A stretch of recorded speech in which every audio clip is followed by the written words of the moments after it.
আমি পাহাড়ি মাঠ থেকে সদ্য তোলা এই পাহাড়ি কুমড়োগুলো খোসা ছাড়ছি একটা সুস্বাদু ঐতিহ্যবাহী খাবার তৈরি করার জন্য। তারপর আমি কুমড়ো থেকে বীজ বের করে ছোট ছোট টুকরো করে কেটে ঝাঁঝরিতে সূক্ষ্মভাবে ঘষে নিই, যাতে প্রতিটি আঁশ নরম হয়ে যায় এবং মিষ্টি মিশে যায়।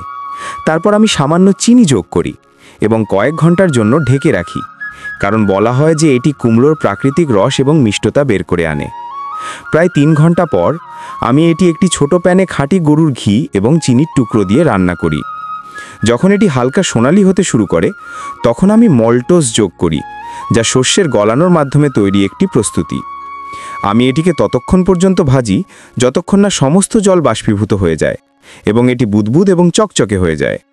তারপর আমি কাজু, বাদাম এবং পেস্তার মতো কিছু শুকনো ফল যোগ করি এবং সামান্য ভুট্টার তেল, মধু এবং চালের গুঁড়ো মিশিয়ে নরম ডো তৈরি করি, যাতে এর মুচমুচেতা এবং সুগন্ধ উভয়ই বজায় থাকে। তারপর আমি এটি থেকে সুন্দর গোলাকার লাড্ডু তৈরি করি। আমি সেদ্ধ কুমড়ো থেকে ছোট ছোট লাড্ডুও বানাই, কিন্তু আলাদা আলাদা রাখি, যাতে স্বাদে ভিন্নতা আসে এবং স্বাদ ও গঠনে ভিন্নতা আসে। এখন আমি একটি গরম প্যানে চালের গুঁড়ো যোগ করি এবং কম আঁচে ভাজি, যাতে এটি একটি সমৃদ্ধ সুগন্ধ দেয় এবং মিষ্টিতে ভারতীয় স্বাদের ছোঁয়া যোগ করে। হালকা সোনালি রং ধারণ করলে আমি ভুট্টার তেল, মধু এবং সামান্য গরুর দু যোগ করি এবং এটিকে একটি শক্ত কিন্তু নরম ময়দার মতো করে মাখি। আমি এটি ঢেকে প্রায় 20 মিনিটের জন্য রেখে দিই, যাতে সমস্ত সুগন্ধ এবং স্বাদ শোষিত হয়। 20 মিনিট পর আমি আমার হাত দিয়ে ময়দার ছোট ছোট বাটিতে আকার দিই। প্রতিটি লাড্ডু দিয়ে ভরে শক্ত করে প্যাক করি, যাতে মিষ্টি বাইরে থেকে মুচমুচে এবং ভিতর থেকে রসালো হয়।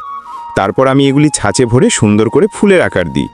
আর দেখুন, আমাদের সুস্বাদু, নরম এবং সুগন্ধযুক্ত পাহাড়ি কুমড়োর মিষ্টি প্রস্তুত।